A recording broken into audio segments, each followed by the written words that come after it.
Jimmy High Roller said Joel got caught cheating. We finna check out how. I don't know how, but we gotta check this out. I ain't gonna lie. I've got a quiz for y'all. Won't take long, just 3 questions. Okay, first question. Is this a foul? Yes, yes, yes, yes. That's a yes. It depends on what you're asking. Are you asking, did they call a foul? Like, are you asking, is it a foul because did the ref call it? Or are you saying, should it be a foul? Because I don't know if they call it, but it definitely should be a foul.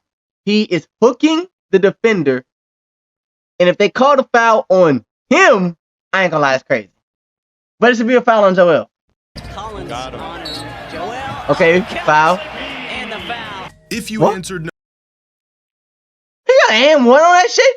no, you would be correct. Good job. Okay, it's gonna get a bit harder now. Well, technically it is a foul. Is this a foul? The corner, the ball fake that he's so good at. No. Technically, yes. It should be, but I don't think they call it. He kind of pushed him in the back. That's the only reason he didn't get the board. Blocked him. I lied. It didn't get any harder because if you said no, you again are correct. Okay. Now, last question. And this I like a little Joel Embiid biggest hate. Hoops fans. Is this a foul? What we looking at? Fuck yeah! To Joel Embiid. Hold up, wait a second. What are we looking at? Are we looking at Joel or are we looking at Kelly? Kelly said an illegal screen like I don't know what. Like, this is the definition of an illegal screen. He's literally still moving while setting the screen. I don't know if that's a foul on Champagne, though. I call him Champagne. I think that's his name. I don't know if that's a foul on him. He touched him a little bit, but yeah. He flopped like hell.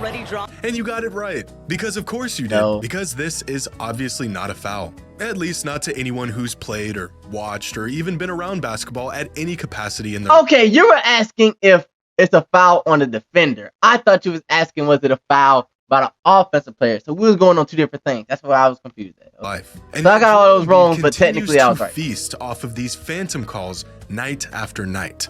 How is he doing this? Has he performed witchcraft on these refs? Does Embiid have dirt on Adam Silver? Nah. How is this a foul? Is Joel Embiid He went through that James Harden training arc. cheating the game? Or is he just using the rules to his advantage like countless other players before him? That boy played with James Harden and learned the craft. He learned the James Harden craft. Let's go, Jimmy. What are we talking about, man? Y'all remember back in the early 2000s when Shaquille O'Neal was so dominant that teams would just hack him on purpose to try to stop him? I swear to God, bro. I hate that I was only like 3 when this was happening, bro. Because Shaq is one of my favorite players. I think it's because I used to play A-Team with him and how dominant he was on 2K. Fam, like, bro, I never got to see, like, prime Shaq, bro. One of my friends said the other day that Joel is better than Shaq, but that's a whole other conversation. The strategy was genius. Whoa, why was he finna swing? Shaq shot 76% from the field within 3 feet of the hoop. Send him to the line where he shot an abysmal 52%, and you've essentially found yourself an in-game cheat code. Every time a team fouled Shaq while he was deep in the paint, they saved themselves about a half a point. Foul him enough, and this half-point advantage starts to add up very quickly. And so this is exactly what teams did. From 2000 through 2002, the 3-year peak of Shaq's NBA career. Imagine being so dominant they just got to foul you so they could try and cheat the game. Did 11.4 free throws a game, leading the league in free throw attempts every season by a wide margin. Damn! Over the last 3 seasons, Joel Embiid has averaged 11.8 free throw attempts per game. Let me say that again. Shaquille O'Neal lived in the paint and was getting sent to the line on purpose so much that the act of fouling him literally has its own name, and Joel Embiid somehow shoots more free throws than he did. Ladies and gentlemen.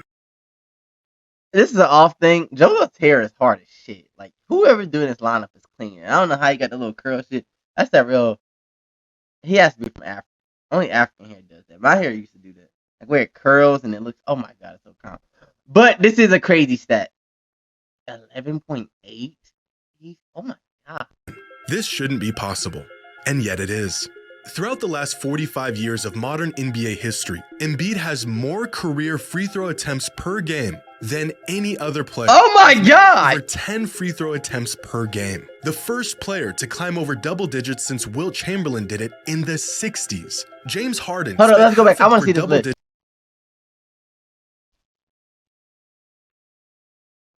Oh, there he is. Oh, I got scared for a second. I wanted to start a dialogue.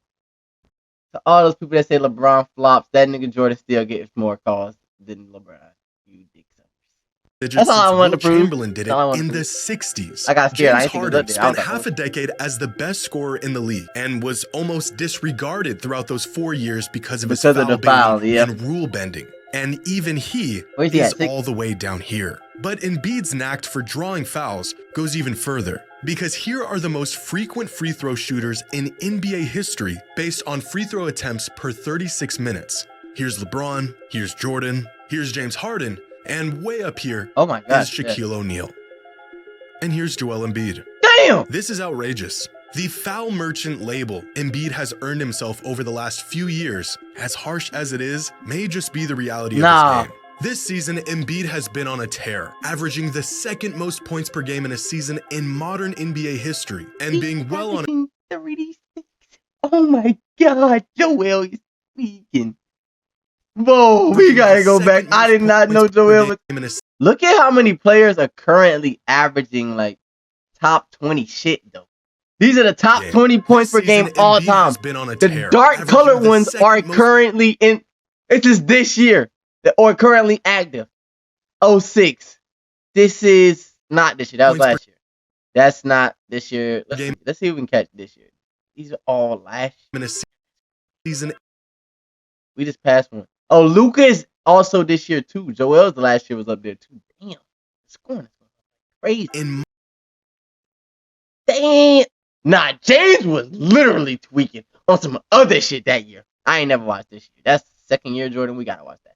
But that is crazy. Modern NBA history and being well on his way to winning back-to-back MVPs. It's been a historic season for the big man so far. His team is winning, he's putting up big numbers and historic performances. We should be celebrating Embiid right now, but we're not. The NBA community has collectively turned its back on Joel and rebuked his achievements this season because the man is cheating. Well, not really, but kind of. He isn't breaking any rules or anything. He's just breaking the sort of he doing the old James Harden in place for NBA players. How do you get a foul called for you when you elbow somebody in their shit? But also, what he was saying on the MVP Embiid shit, Embiid can't win MVP, or he can, but if he misses 6 more games, he can't. And I believe Embiid, he's missing 6 more games. The new rule is going to stop him from getting it. He definitely deserves it, probably more than any other year, even the last year when he got the shit. This probably should have been really the year he won his first one. Jokic probably should have got the last one. He's been 3 in a row. But probably not going to get it because of 6 games. Antics, we'll see the gimmicks, the way he's drawing fouls and flopping all over the court has become so egregious that even 36 points a night has not spared him from criticism. Last week, Embiid had a monster performance against the Spurs, where he dropped 70 points and 18 rebounds on 68% true shooting. According to the NBA's game score metric, Embiid's game ranks as the 4th best single-game performance in modern NBA history. It's Lucas shit from the other night up there. Oh my God, bro, you're such a diva. Tears and amazement, fans were left unimpressed, even repulsed by the clinic Embiid put on. All of this. That's hate. No, I ain't gonna lie. That's super.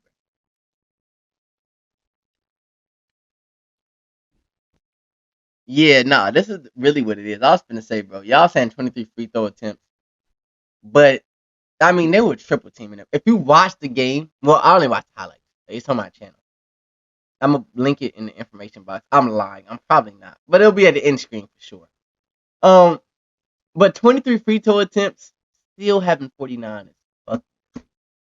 He hit 21. He would still have 49 points without free throw attempts. And that's just no free throws. He's going to for sure shoot some. So let's just say he had 10 free throws. You know what I'm saying? Let's say he had 15 attempts and hit 10 of them. He still would have had 59 points in a 60 ball. Let's just up it to 11. That's still 60. Still 60. I mean, y'all can cry all about this. I'm not too much of a fan of 23 free throws in the game because some people may get that. It depends on how much they foul. If it's actually a foul, call it a foul. Criticism stemming from one major issue people. Nah, he was that bad in the fourth quarter. I made a promise to my daughter that I would get my college degree. I had 20 years of experience. Free throws, and more free throws. 70 points is mind-boggling. But Get it. if 30% of those points come from the line, and how you got to the line was suspect in the first place, does this performance still have any merit? Or is it just one big display of how a player has mastered the loopholes and gimmicks of the game we love? Well, Great. it's probably a little bit of both. We know teams foul Giannis a lot to slow him down. We know Kobe Bryant was a master at baiting players into fouls. And we just discussed how Shaq got to the line so much because teams wanted him there. Embiid, on the other hand, is probably closer to a prime James Harden in this sense. Told you. He is to a That boy played with Harden, and Harden taught him the magic, taught him the trickery. And Joel was always a good foul getter before this, but he just mixed it. And now it's a fucking concoction of hell. traditional dominant big. For years, NBA fans couldn't stand the way James Harden played the game. His point totals were seen as just a symptom. Look, he's grabbing. Look, I was just gonna say, he'll hook your hand. And manipulate the games to boost his numbers. And he might have actually But been Joe, this nigga James is so infamous. It's so aggravating to watch, but he was getting buckets. I ain't gonna lie. He used to get buckets. If y'all watch closely, look. he would bend the rules I'm to sorry, I'm his stopping. favor and manipulate the games to boost his numbers. Look, grab the arm. See that? That's not legal. And he might have actually been able to beat these allegations if his antics actually worked in the playoffs. But Fact. they never quite did. Embiid, Because in the at playoffs, they least don't call at the this game that way. moment, is Nah, cut let's from call the it. same cloth. Crazy numbers, historic nights, while stacking up scoring titles off of seemingly pure tricks and schemes. At least this is the general perception right now. But is this the reality of Embiid's game? Or are we just a bit too skeptical of his dominance? Here's a game where Shaquille O'Neal scored his career-high 61 points during the 1999-2000 NBA season. By this point, the Hack-a-Shaq was in full effect. Teams were fouling the man just to stop him from scoring in the post. But look at some of these foul calls throughout this game. This doesn't appear to be a foul, and yet it was called a But I foul. think, Jimmy, if I had to stop you, I don't know if you're going to get to this, but I think that's more of the ref is getting to call it like he knows they're hack-a-shacking at that point and probably just calling it because they know they're finna foul. And instead of like a chance of Shaq getting hurt, maybe getting mad, punching dude in his face, I'm going to call the foul early a little bit too. He puts his hand on, I may call it a little early. I'm not going to lie. They already look like they're going to foul, I may call it a little early. This was also called a foul, and so was this. Here's a shooting foul where the defense hardly even made contact. I ain't gonna lie, it looked like a foul. He hit his That arm. He really hit his didn't arm. need to be Maybe. called. Throughout this game, Shaq got to the line 12 times. These phantom calls made up 6 of those trips and 8 extra points on the board for the big man. Here's a game from Michael Jordan's 1989-1990 season, the game where he scored a career-high 69 points. And by this point, he was the NBA's premier superstar. And so he got superstar calls. We watched Like this game. one, From long range, Jordan with a rebound. and this one. Jordan gets Elo air. I think I was saying that when we And watched this one, highlights too. of this game. I was like, some of In these don't fact, look like during fouls. this away game, Cavaliers fans were losing it over the disparity in calls and favoritism the refs were showing Michael. Into the 7-footer Purdue. Cleveland wanted to get a foul against Jordan. It didn't come. Ooh, they boom. Purdue with another rebound. Now watch Michael get to the line here. They're going to really get mad. He got into the paint, gets the 2. And for I good was measure, skeptical. here's another one. The existence of superstars getting treated different than other players is Superstar not call. new to the NBA.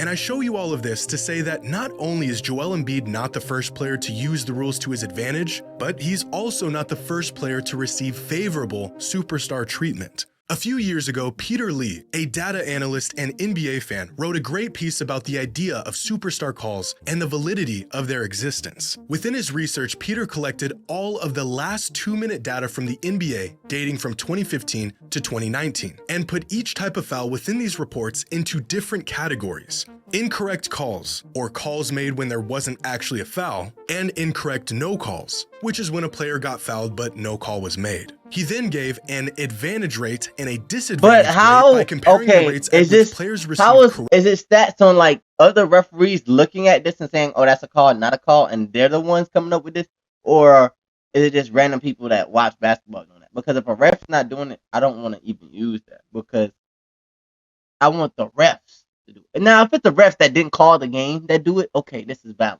This is valid. This is valid. But if not, I don't think it's correct calls or incorrect calls, and if the call was in their favor or LeBron not. James has the highest disadvantage rate.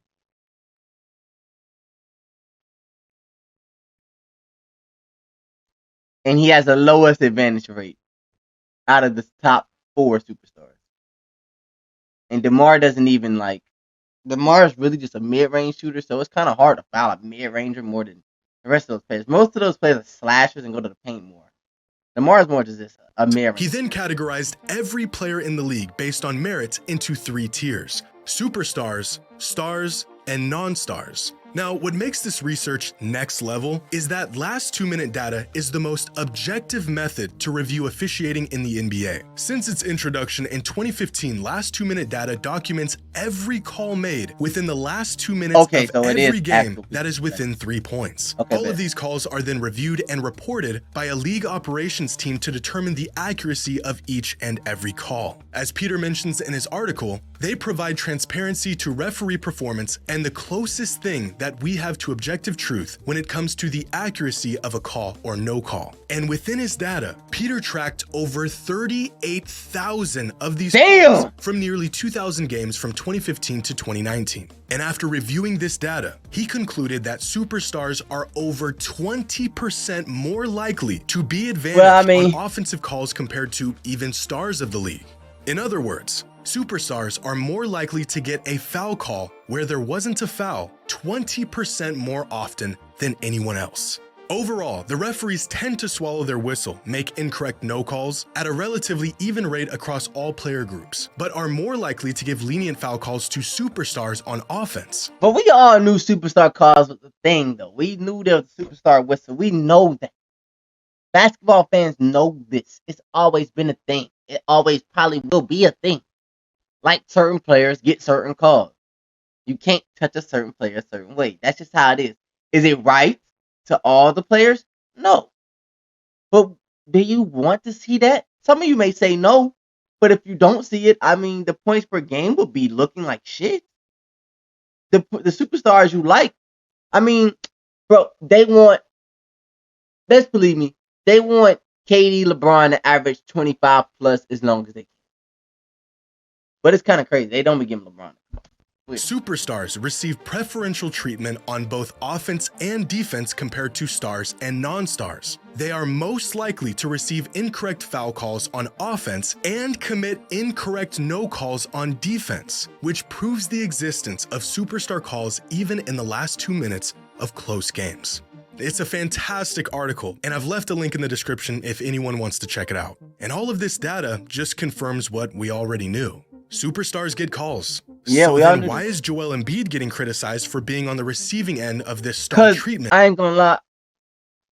It's weird. Because I like Joel, but I fall on the end of it. Like, yes, he's good. He's a good regular season player. But when it comes playoff time, shit. Because of these calls. You can't hunt these calls as much. Then they get mad at the refs when the refs don't give them the calls. And you see them fold on multiple occasions. Weird.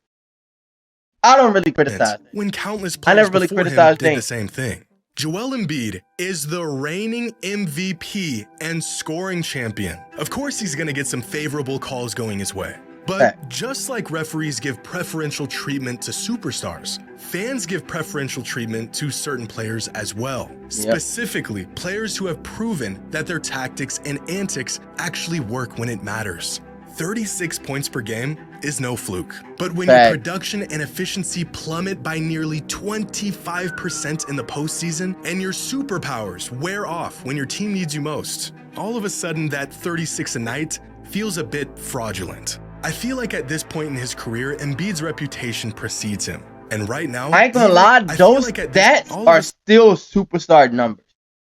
But it's more superstar number, like, I ain't gonna lie, it's like damn that star though. Like you're getting close to the star range. You're still a superstar, but you're in closer to the star than you are to the top of the superstar. Sudden that 36 a night feels a bit fraudulent. I feel like at this point in his career, Embiid's reputation precedes him. And right now, even above his incredible scoring abilities, his reputation is a choke artist. The man is a legit megastar, but it is still difficult to just look past his playoff blunders. You want to know if a player's playstyle is actually effective, if it's more than just a quick gimmick, if it works in the playoffs. And as great as he's been in the regular season, it's hard to look at Embiid's performances this year without the lens of skepticism because of his playoff lows. Right now, What's he gonna exists happen in the within the playoffs, same man? vein as players like Allen Iverson and 7 of 24. Bam. James Harden. MVP caliber players, scoring fiends, and offensive juggernauts who continue to fall flat when it mattered most.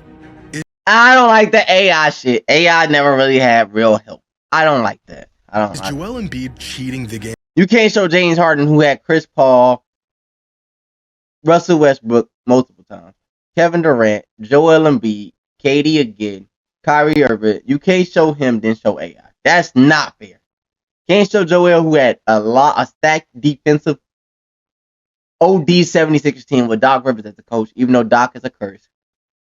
Had James Harden, got Tyrese Maxey. You can't show them and then show Allen. AI. AI didn't have as much help. Keep it a book. Game of basketball? No.